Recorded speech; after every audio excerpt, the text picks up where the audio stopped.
Hi, everyone. Your host, Amanda here. Before we dive into today's episode, I wanted to share something special with any of our listeners who work for a manufacturer, a rep, or a dealer. At NeoCon 2025, I'll be delivering an exclusive keynote that is just for you. On Friday, June 6th at noon, we'll be revealing brand new ThinkLab research on what's driving client decisions, why projects are slowing down, and how you can stay ahead. Register now through the NeoCon website. I can't wait to see you there.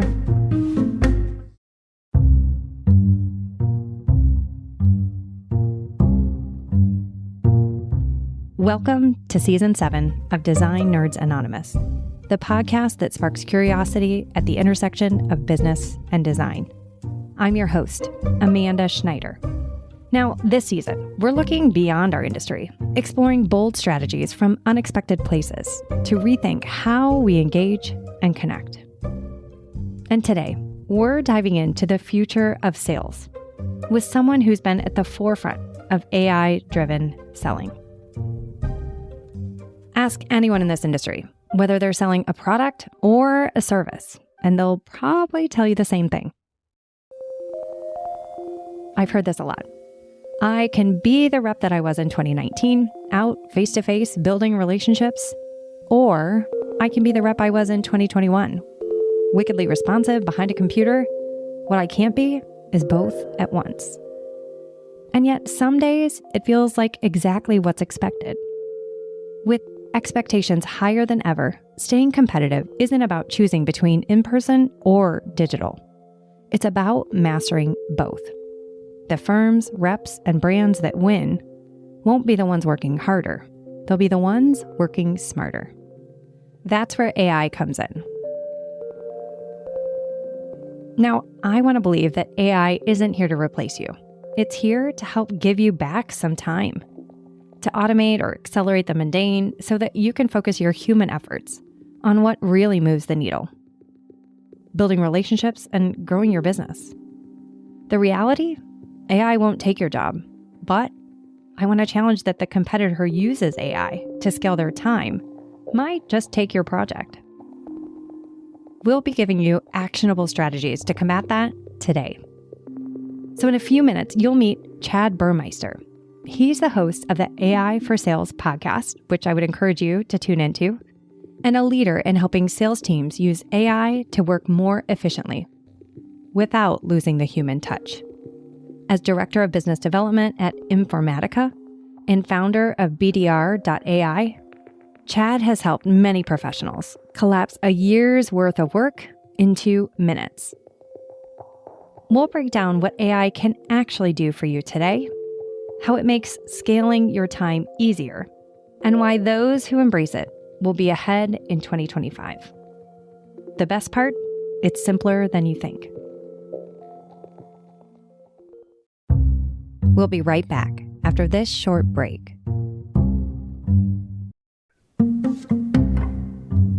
Hi, this is Chaz Amadon, Vice President at Palladian West. We all know that great companies rise from having great leaders aboard. At Palladian West, our mission is to accelerate impact by recruiting great leaders to your organization. In our experience, the best leaders aren't applying to your job postings. You have to go find them, and that's where we step in.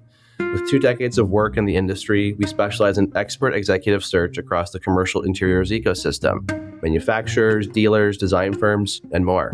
A lot of people ask us, what makes you different? And we love answering that question. Number one is we search for the best, not first talent.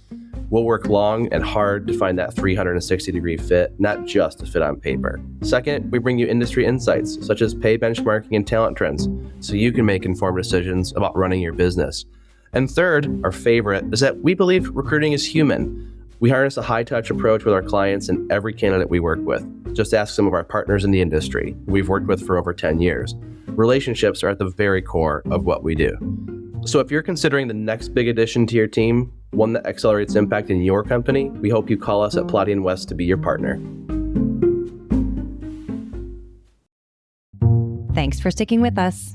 Now, let's return to the ideas shaping the future.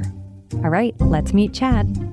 Hi, my name is Chad Burmeister, and I am the senior leader at Informatica that's responsible for a business development team, multiple teams, in fact, from inbound lead generation to outbound industry, all kinds of different teams that equates to about 35 total people in the organization.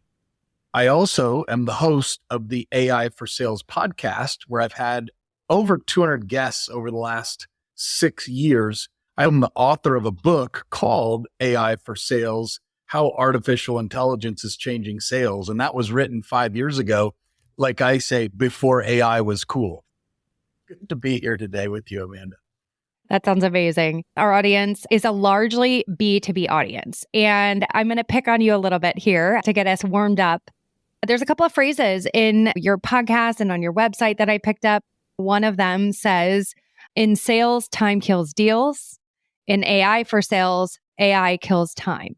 And you go on to talk about your podcast. You can tune in to learn how to leverage AI and automation to 5x, 10x, or even 100x your results.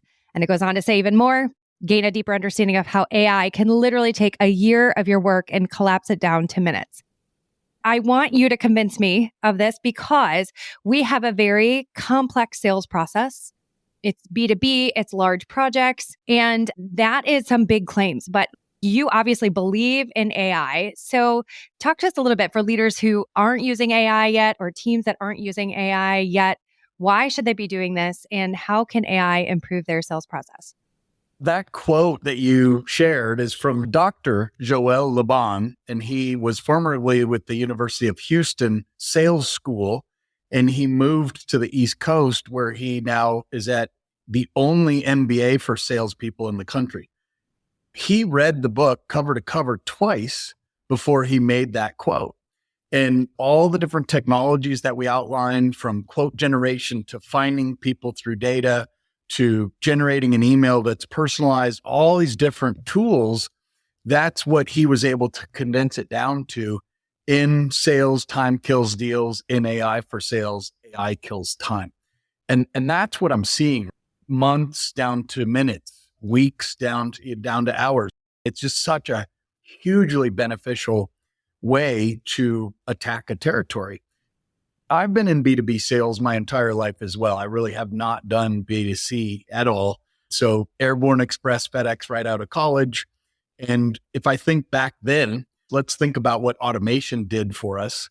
I remember when MapQuest first came out, to date myself, and everybody had these big, thick books in Phoenix, Arizona, and you had to go from page 1A to 57Z.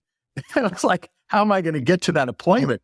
And then the VP of sales came out from FedEx one time, and I had all my 8 appointments scheduled with all of the routing directions. And she was like, wow, this is amazing. And she rolled it out to the rest of the company within a month. So I've always been the forward thinker when it comes to technology. How do you use tech to make things simpler?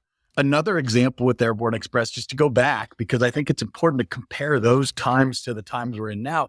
We discovered that if somebody had shipping packages out at a Dropbox, there were the little carbon copies that were sitting in the Dropbox. And so if someone had one, maybe not an interesting customer to call on. But if they had 25 carbon copies sitting in the little wastebasket of that shipping center, oh, there's a good company. And so then how did we scale that? We said, there's a database that shows me the Department of Weights and Measures actually has all the scales registered to FedEx, Airborne, DHL, and all the major carriers. And so you couldn't just call in and say, I'm a sales rep with FedEx. Can you give me the list? You called in and said, hey, I'm a student doing some research, because I literally had just graduated from college. So I was like, hey, I'm a student. Here's my csu.org email address. Do you have this list? I'm doing a research project. And they gave you the whole list. So think of those days 25 years ago, and now you're able to do things much more scale and in much more speed to get to the nucleus of what it is you're trying to get to. It's just so powerful. Great examples and great story. And I'm going to pick on myself a little bit here too, because one of our Think Lab stats says mid 2024, only 6% of those surveyed were using AI. And now, just a few short months later, now about a third of our audience is using AI, which is a funny question in and of itself, because we all are using these tools that have AI embedded in them that we don't even realize is AI. So I think the interesting moment that we're at is this really conscious adoption of intentionally using AI, not passively using AI. So I want you to speak to these leaders and teams who really are just at this early adoption of intentional use.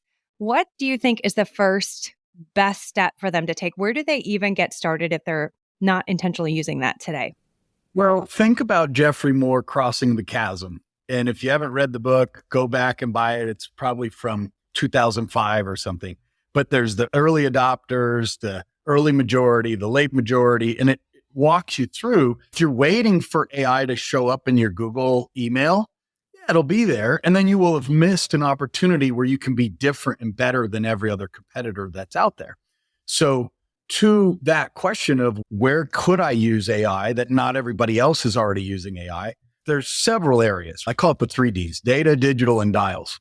Number one, who am I reaching out to? What's my database? So I always look at data first.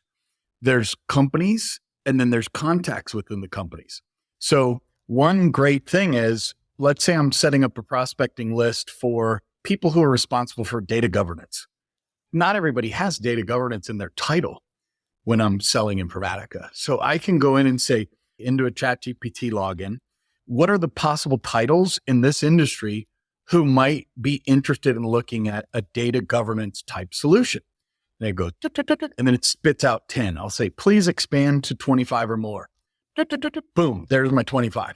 So just finding those titles gives me a big advantage. So think of what your competitors are doing by reaching out to the top 3 people. Well, I sell top down.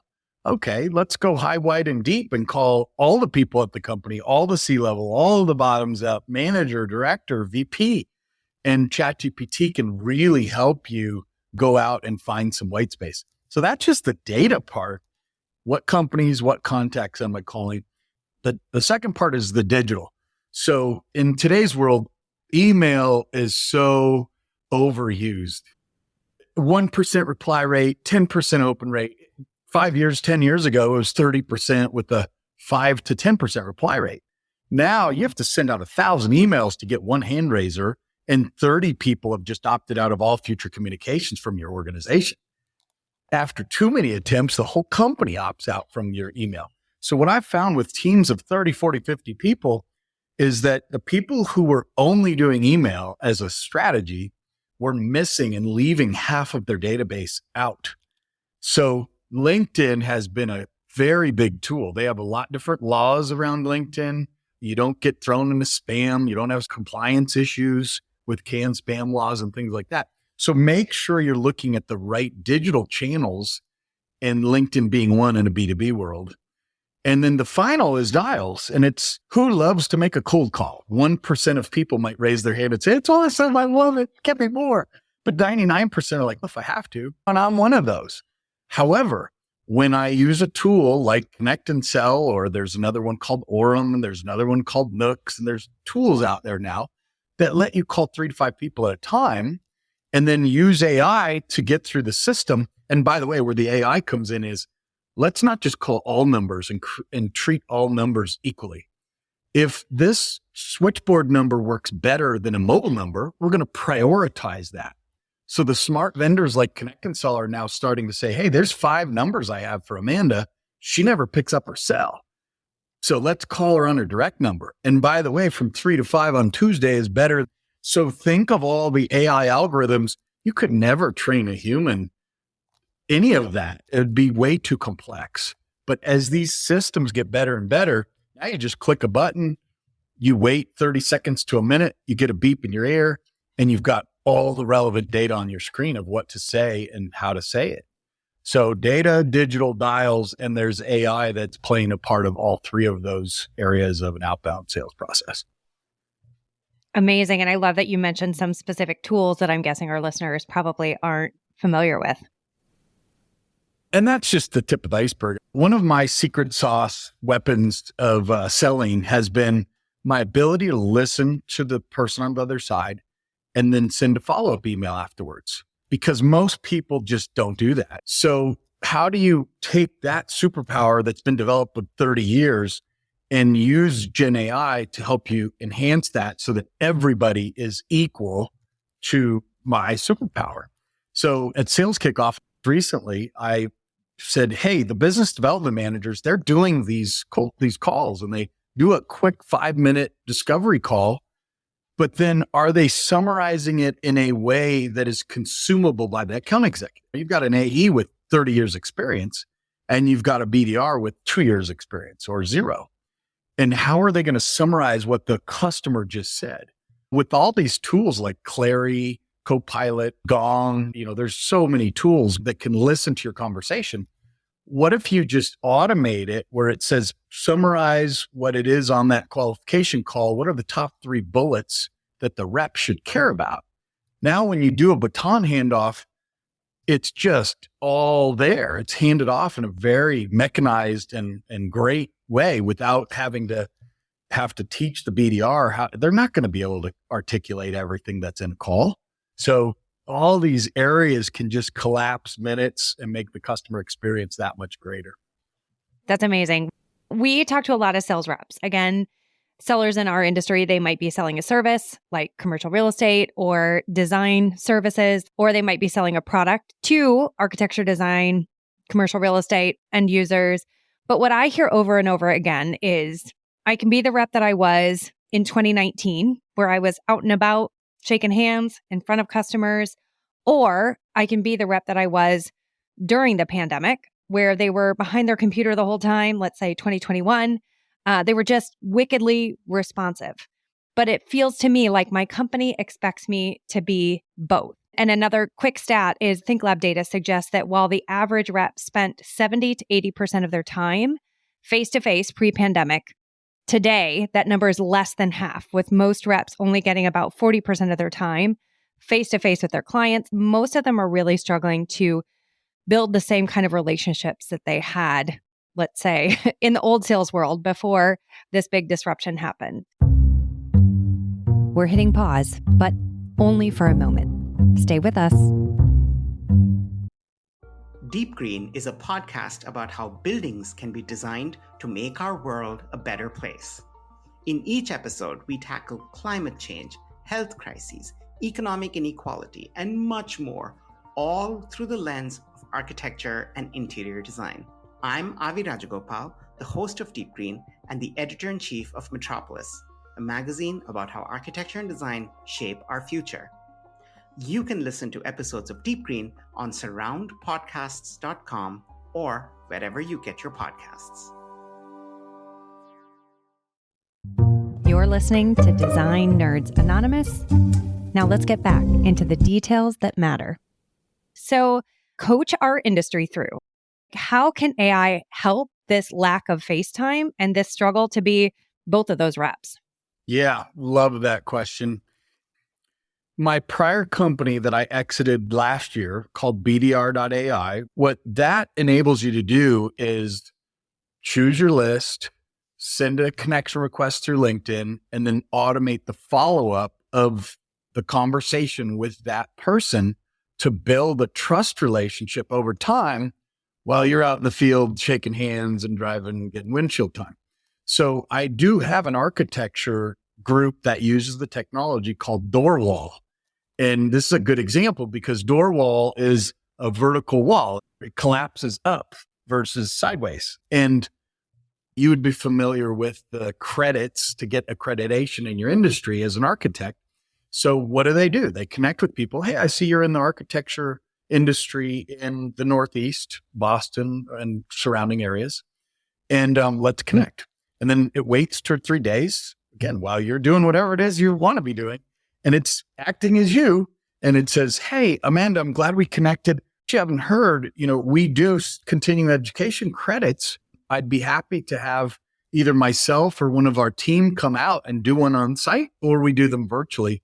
Let me know if that might be of interest.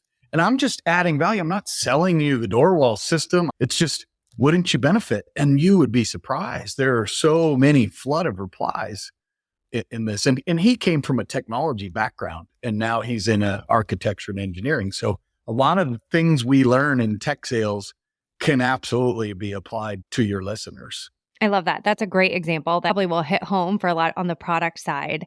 I love these stories. Is there about a company and how they started, implemented AI tools, and it led to some sort of measurable result or even reduced frustration? Yeah, let's talk about this even further, right? Because the example I gave is, okay, we just have Chad prospecting, or in this case, Doug's got his system running and he's connecting with 20 architecture engineering firms a day. So 20 times 20 is 400 in a month, maybe 100 connect, and then 20 reply. So he's got 20 replies in a month. Okay, hey, that's cool, Chad, but we got to do $3 million in sales in our region. Got it. Okay, so there's this term called virtual AI assistants, or as Benioff from Salesforce is calling it, agentic AI. And I'm like, wow, where was that term 7 years ago? Sounds cool. So that's what we've just done, is used an agentic AI to be me and connect with people in a territory. Okay, I want 5 more of those. What do I do? This is not a fully autonomous bot that you're outsourcing to. This just is a conversation generator. Hey, Amanda, let's connect. Would you like to do CE credits? Then you come back. So now instead of one account, I might be running the CEOs, the VP of sales, an engineer, an architect. You can have 5 accounts and one person can manage all those responses. My son started with BDR AI 6 months ago when he graduated. He had 10 accounts that he was managing. Now I think 50.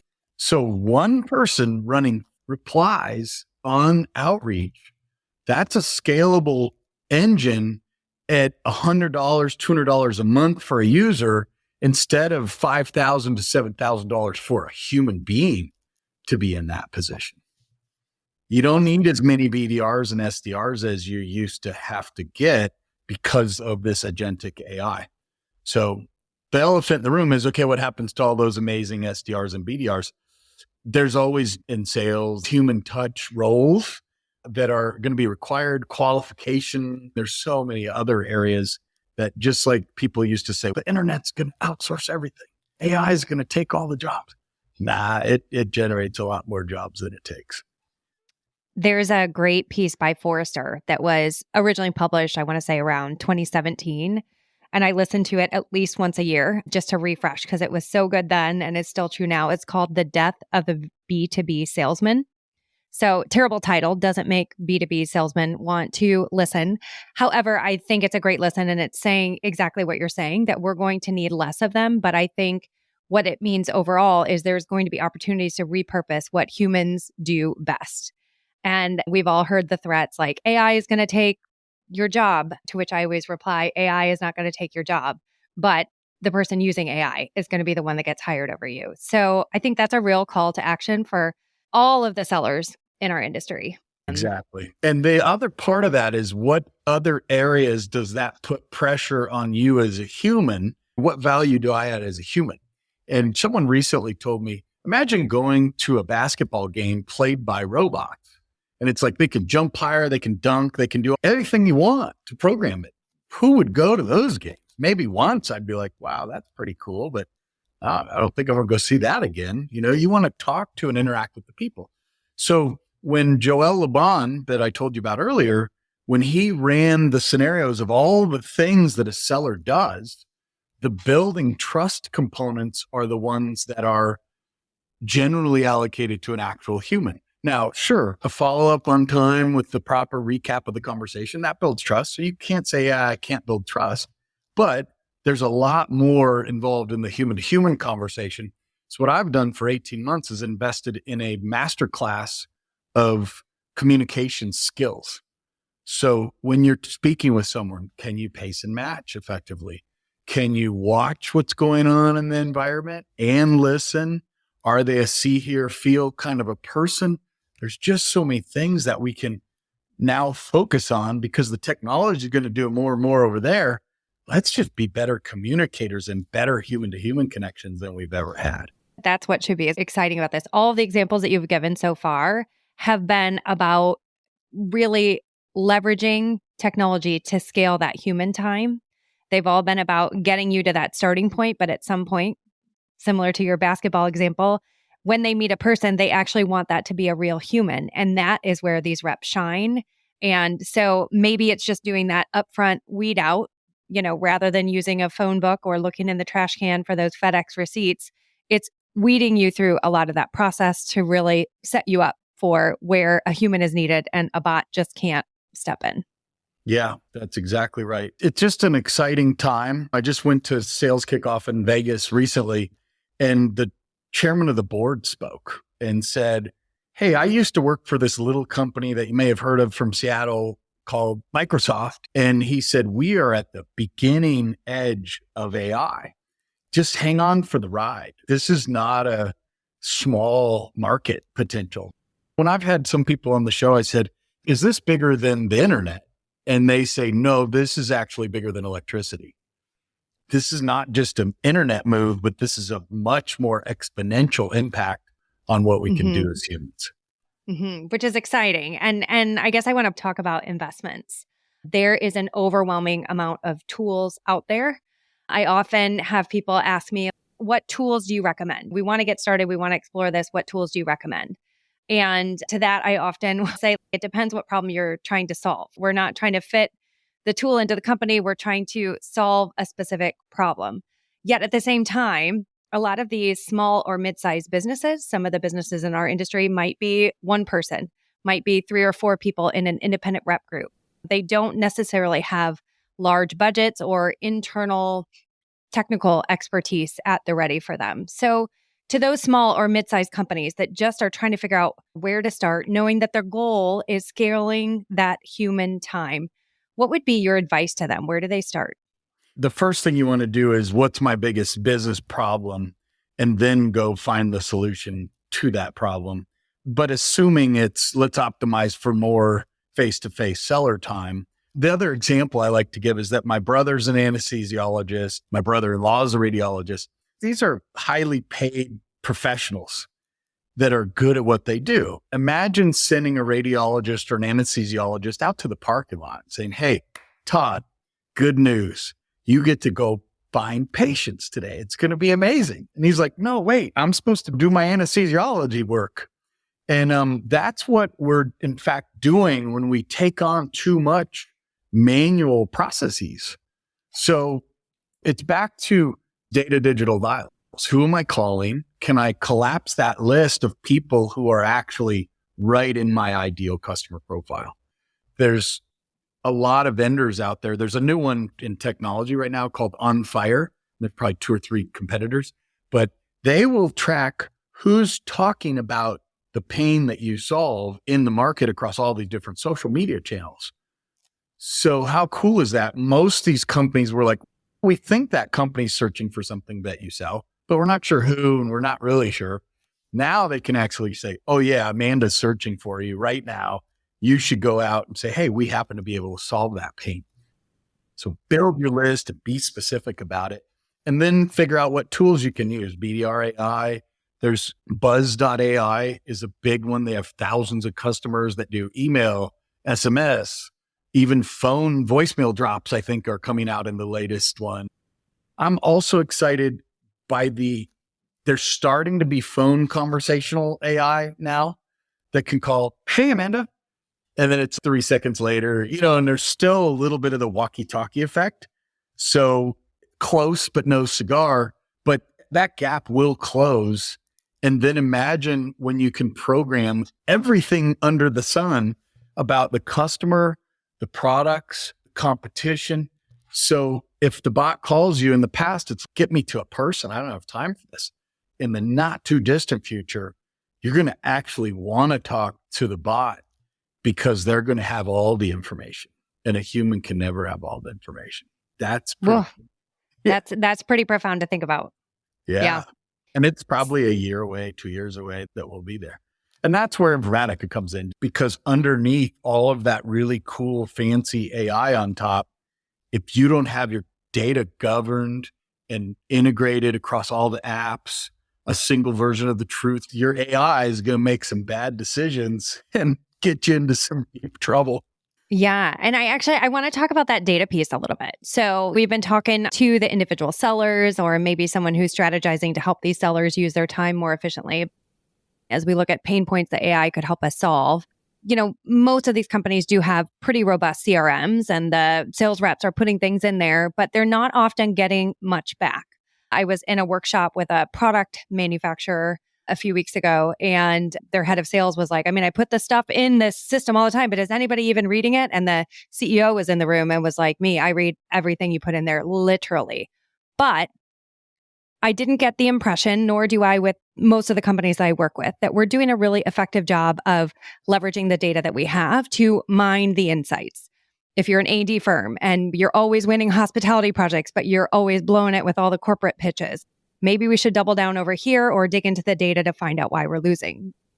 Same with a product manufacturer. If you're losing every bid that goes through Gensler, the largest interior design firm, either dig into why that is or decide when to cut bait and stop chasing that tail, right? So talk to me a little bit about what AI can do to analyze maybe large amounts of data or inform the sales strategy from the top of the company. So the first part is the non-glamorous, non-sexy part of getting the right data at the right place at the right time. Then the second part is, okay, can I talk to my data? That's where things get really interesting when you have very good, clean data. Mm-hmm. Which I would say most companies don't, even having clean mailing lists. We do a lot of surveys and most struggle to do a clean send, which is interesting. I want to close with the question I've been asking every single interviewee this season, which is really around predictions for 2025 and in your case, certainly beyond. I'm going to ask you to finish this sentence.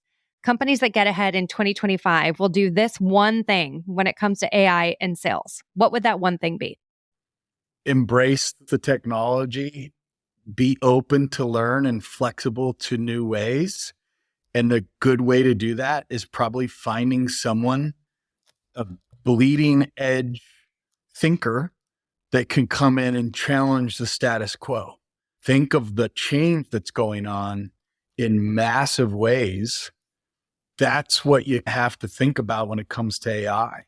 If you got the same team and the same staff that's thought the same way for 30 years, just go hire an intern like my son who just graduated and put him to task on looking at the world through an AI lens rather than the way you've always looked at it.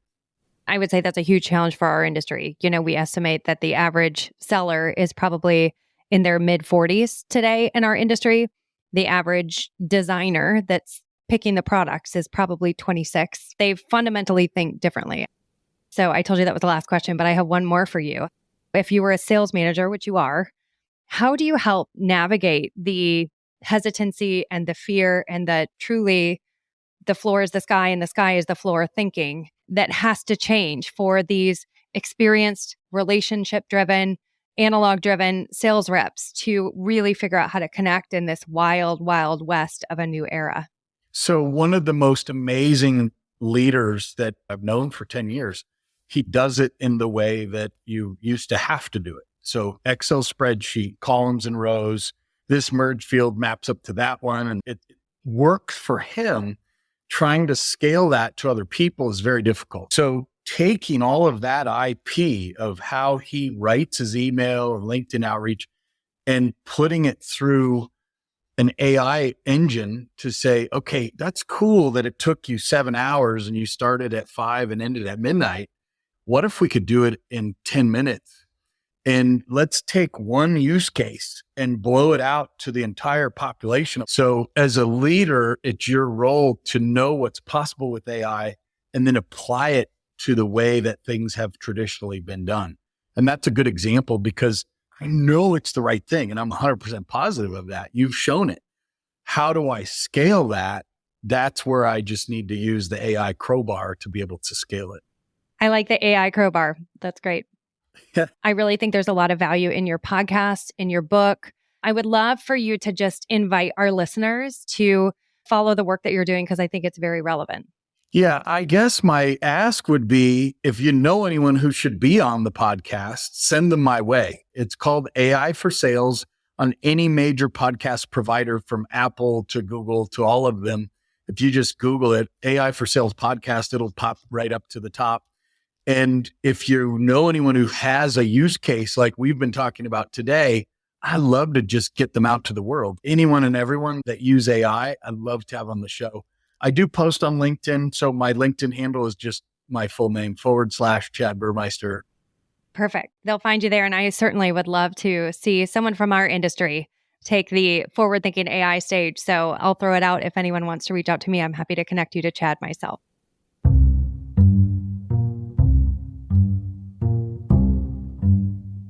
So what's the biggest takeaway from today? You can't be everywhere at once. But with the right tools, you don't have to be. AI isn't about replacing the human side of sales. It's about giving you back the time to focus on where your efforts really count: relationships, strategy, and growth. The reps and firms that win in the future won't be the ones grinding harder. They'll be the ones using AI to work smarter. And the best part? You don't have to dive in all at once. Start small. Automate follow-ups. Streamline research. Maybe personalize or streamline your outreach. Simple steps that add up to a big impact. Let's keep this conversation going. Be sure to follow me, Amanda Schneider, on LinkedIn, and I'd encourage you to connect with Chad Burmeister for more insights on how AI can help you scale your time in sales without burning out in the process. Thanks for listening. We'll see you next time. Did this discussion catch your attention? Well, stay informed on future research and insights by signing up for ThinkLab's newsletter. Join our newsletter by signing up at the very bottom of ThinkLab's homepage online. Design Nerds Anonymous is a proud member of the Surround Podcast Network. Special thanks to the production team, Hannah Vitti and Rachel Senator.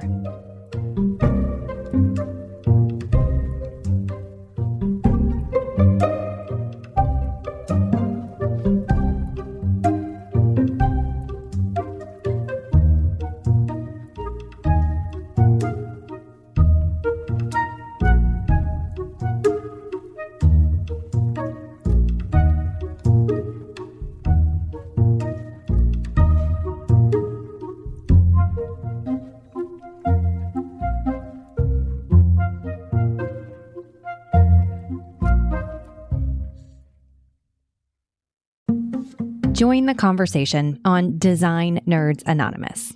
What have we missed?